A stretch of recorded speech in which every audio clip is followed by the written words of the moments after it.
I'm telling the same feeling here. Definitely mutual from my side, I could say. That'd be very nice though. Hare Krishna. Jnanatimidandasya jnananjana shalakaya chakshurumilitam jena tasmai Shri Guruve Namaha. Guruve Gaura Chandraya Radhikaya Tadalaya Krishnaya Krishna Bhaktaya Tad Bhaktaya Namo Namaha.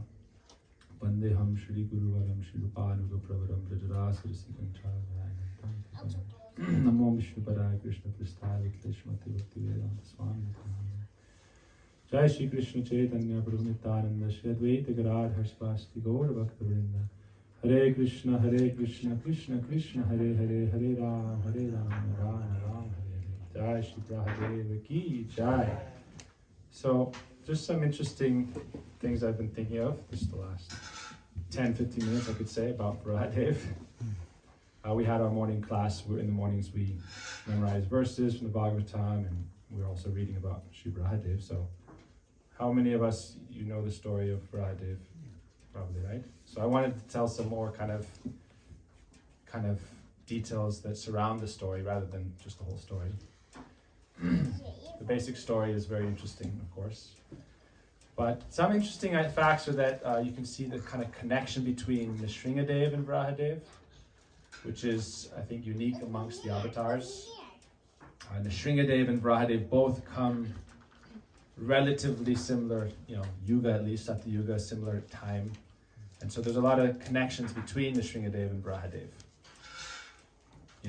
Varahadev came first and killed the brother, Hiranyaksha, and then Nrsingadev came and killed Hiranyakashipu. So you can see Nrsingadev and Varahadev connection there. And then you see the connection more profoundly in Navadvip. So in Navadvip, there's the 9 islands, Mayapur, Antardvip, and then the next most prominent island is Koladvip. Koladvip, Kol is a name for Varahadev, like the name for the boar. So Koladvip is the island of Varahadev. It's actually named after him, Koladvip. And that's actually the island that is described to be non-different from Govardhan. So you can tell Maharaj. Today we're talking about Govardhan, Koladvip. It's described that Navadvip and Vrindavan are actually like not just parallel but like intertwined. Within Navadvip, all of the special places of Vrindavan are present. So Koladvip, that island of Varahadev, that's where Govardhan is. Govardhan is Koladvip, but there's also an area where there's Bahulavan, and there's also an area that is the Rasastali in Vrindavan. Mayapur is Antardvip. It's like that area where Radha Krishna have the very sweet pastimes, almost like yoga pit. Yoga pit means like that most sacred central place, yoga pit, that's place of divine union, yoga. And so in Vrindavan there's also a yoga pit, and that's described by Srila Bhaktivinoda Thakur and our acharyas, that Astudhalo pari Shri Radha Shri Hari Astu Saki Parijan, that Shri Radha and Krishna seated on a many-petaled beautiful divine lotus, surrounded by the Astasakis, Sugita Nartane Shava Shaki Gane. Sakis are playing on different instruments and singing. And you see Swami Prabhupada established that in Mayapur, at Yogapit, Radha, Madhav, and the 8 Sakis. You could say this is Mahaprabhu's place. Panchatattva is there, but why is so prominently figured Radha Krishna and the Astasakis? We don't see that even in the Vrindavan temple. What other temples, are there any other temples with Astasakis? I don't think so, right? It's in Vrindavan. In Vrindavan, yeah. There's a small one around Madan Mohan. In Krishna Bhagavan? I'm sorry, not Krishna Bhagavan, but around Madan Mohan. Okay, the Astasakis. It's like a newer temple, right? They actually have the Astasakis. Yeah, see, it's like a fancy newer Okay. temple. Maybe by Kulayaga, there's a little alley going, It's more like a different right? Yeah. lineage or something.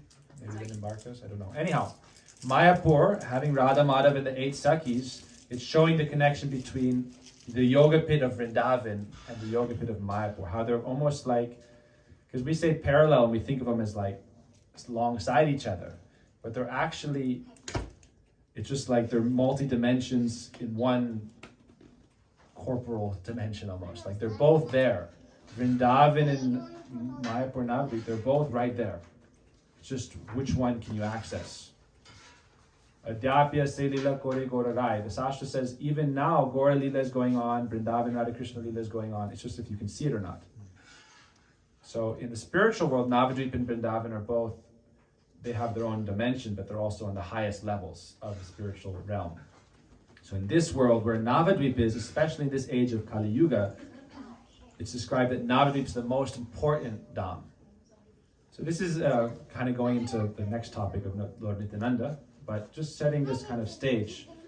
Mayapur has its own importance, and there's also other areas, Simantadvip, where there's that beautiful temple if you've been. There's a beautiful Jagannath temple, Srila Prabhupada temple in Simantadvip, if anyone's been. Very beautiful. Parvati Devi is there also, because she does her puja there. Simantini Devi, very beautiful temple. Ooh, beautiful, like a garden. So Koladvip is where Varaha Dev is. And so how did it become known as Koladvip? Many, you could say thousands of years before Mahaprabhu appeared, or perhaps not thousands, but the name Koladvip is there, right? There was a Brahmin named Vasudev Vipra. And he kept having these dreams of Varahadev. Varahadev appeared to him and said that, I am Varahadev. Hello? I'm sure he knew because he was this devotional bhakti follower. He knows the Das Avatar, so he was very with deep reverence.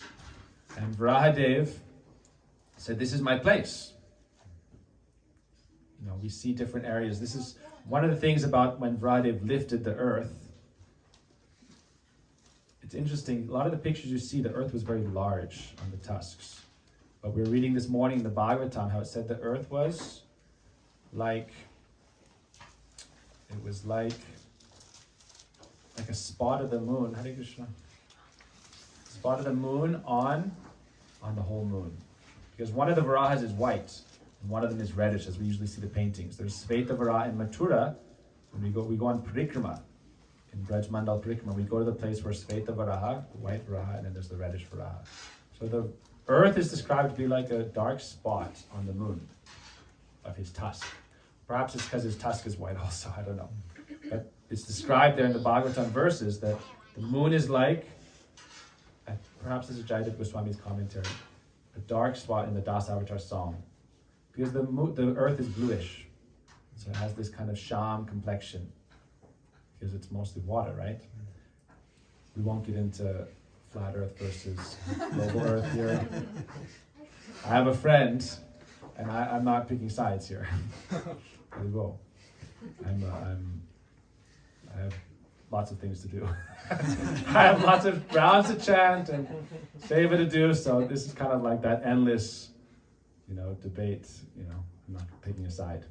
But, be it as it may, I have a friend who, whatever the occasion, whatever time of the year, he likes doing drama plays. He organizes them. So whatever the occasion, it can be Janmashtami, but he's doing Lord Varaha. Why? Because then he can have the flat earth. He can bring it out.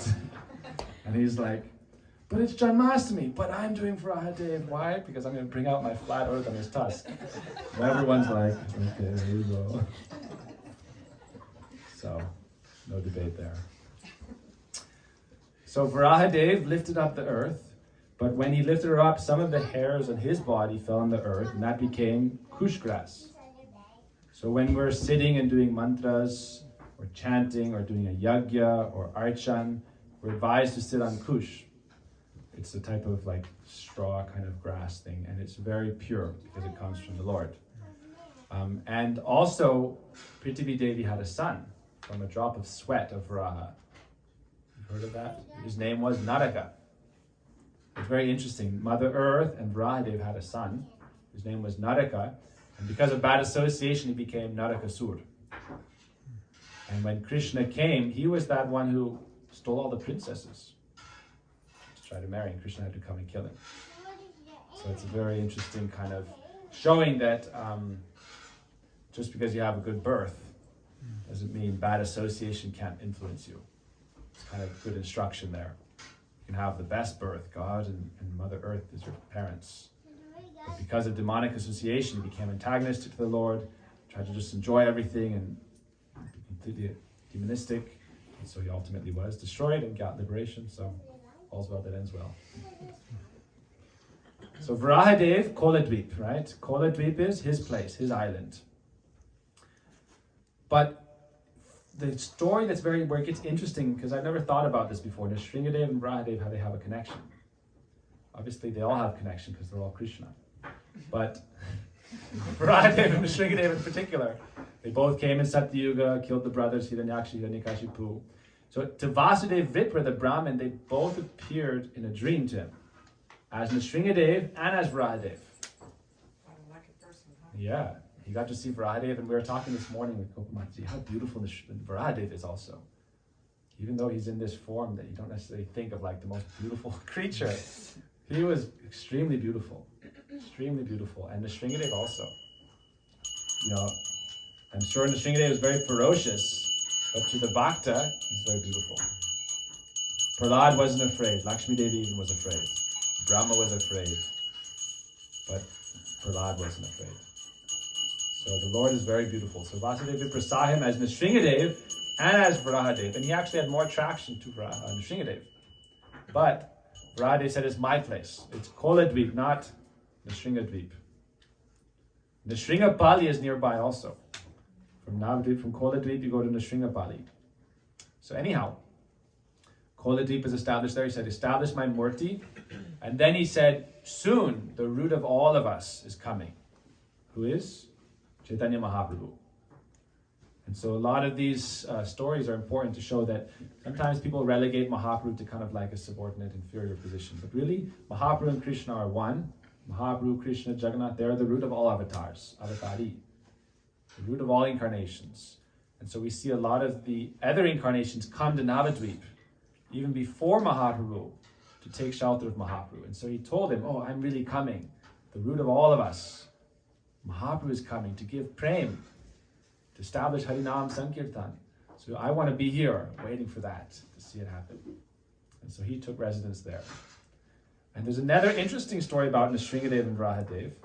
We hear this from different Vaishnavas. And there's a temple that one person who owned a large field of corn, he grew corn crops, makkah. So he had this large field, and for some weeks during this growing season, when all the corn was getting ripe, there was a wild boar that kept coming and eating all the corn. And every day we try to chase them away, and he would come at night, and you know how it is with wild boar. It's not so easy to, if you have a huge, massive field, 50, 100 acres, how are you going to protect the whole thing? You can't have an army to protect it. So he would stay up with his family, and he would try to chase them away. And after this kept going on and on and on, one night, someone appeared in his dream. Who was it? Varahadev, but also he appeared as Nrsingadev. Same.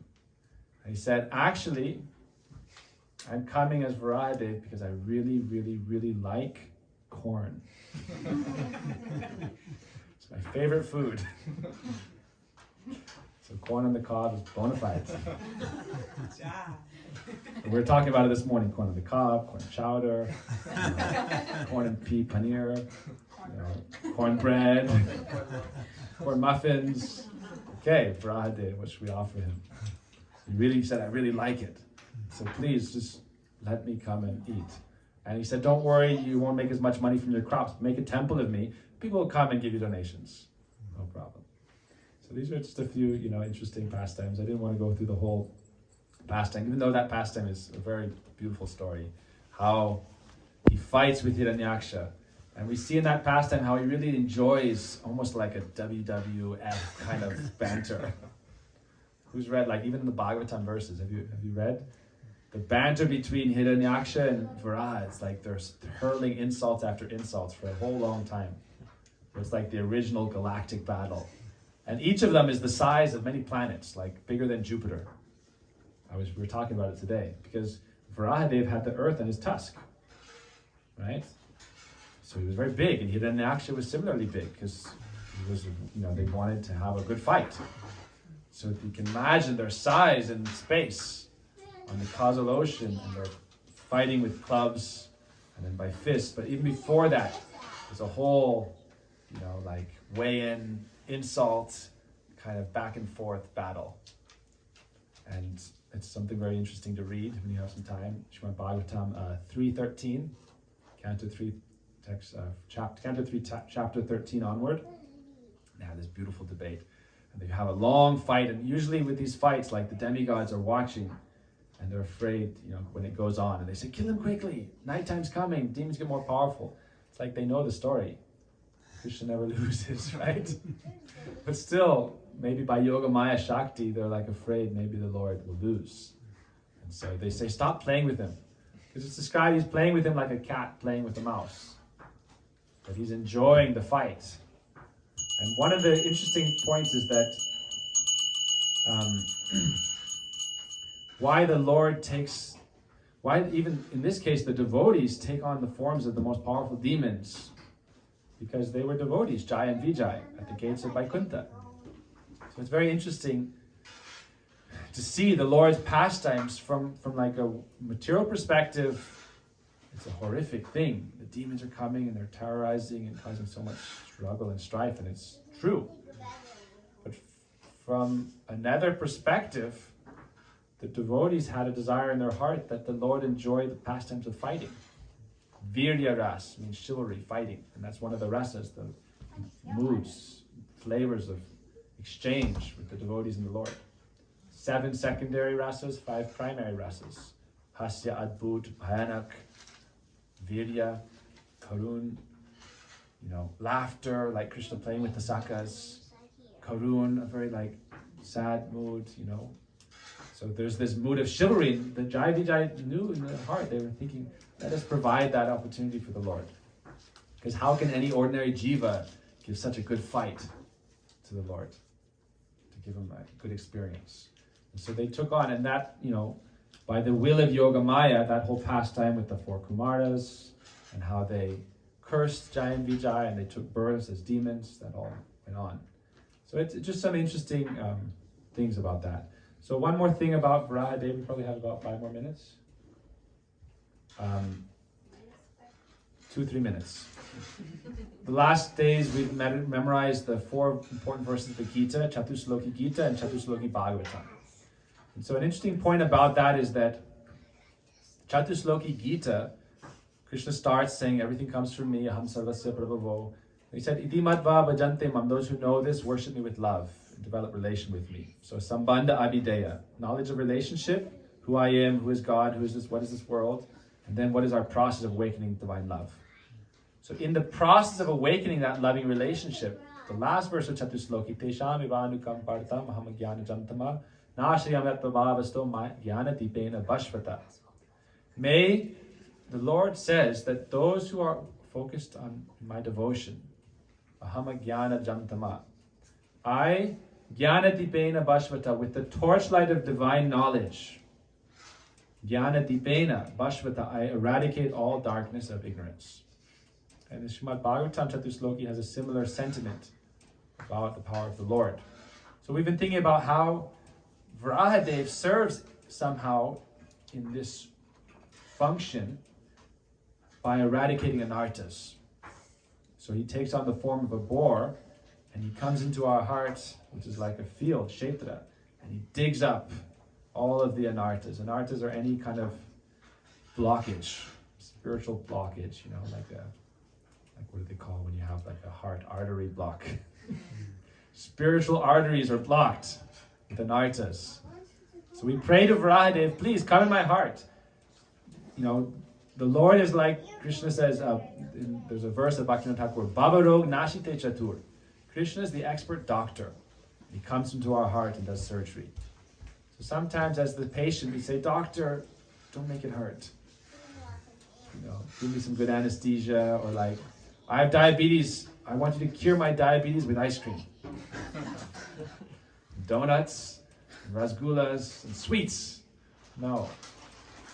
To uproot our anarthas, sometimes it takes a certain kind of surgical procedure. And so if we surrender, Krishna says, Mameva ye prapadyante. If you surrender to me, I will deliver you, have no fear.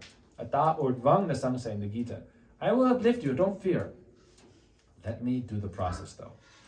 So Varahadev comes and he is described to be the one who, he takes on this form that you could say, why did he take on the form of a boar? But he comes because he's so affectionate like a mother. Sometimes a mother gotta bathe the child and give him medicine, or take him to a dentist, something that they really don't want to do, but they need to. So God also comes in those forms. And if we surrender to him with love, it won't be painful. The separation and the sacrifice because of attachment is painful, but afterwards it's like if you have a big boil. The surgeon will remove it. There's pain, but there's so much relief afterwards. So we can meditate on Varahadev as the purifier. Let him purify our hearts and let the Lord appear as he needs to help us, to purify us. And in the Bhagavatam, Vriteartam yat pratiyeta na pratiyeta chatmani tad vidyaratmano mayam yata bhasho yata tama. Varahadev comes into the darkness. The world was submerged in the darkness, put in the lower regions. And so to bring it up requires almost like a trauma. To take it out, to move the earth back into the light. So you can think of the earth as the metaphor for the soul. And how the Lord comes down into the darkness, into the light. But in that process, he's ridding us of anartha, unwanted things which are separate from Krishna. And so the Bhagavatam, second verse of Chatusloki says, Rite artham yat pratiyeta. That which you think has value, but which is separate from me, has no value, and that is Maya. Anything you think that is separate from Krishna, align everything with Krishna, then that is bhakti, that is Krishna consciousness. And so Varahadev, we pray to him, let him come in our hearts and remove any blockages and let that flow of bhakti be uninterrupted for him. And then we'll see, he's very sweet, he's very beautiful, he's very kind, he's very compassionate and very loving. So, Shri Varahadev ki jai, Hari Bol. So we'll have Arati.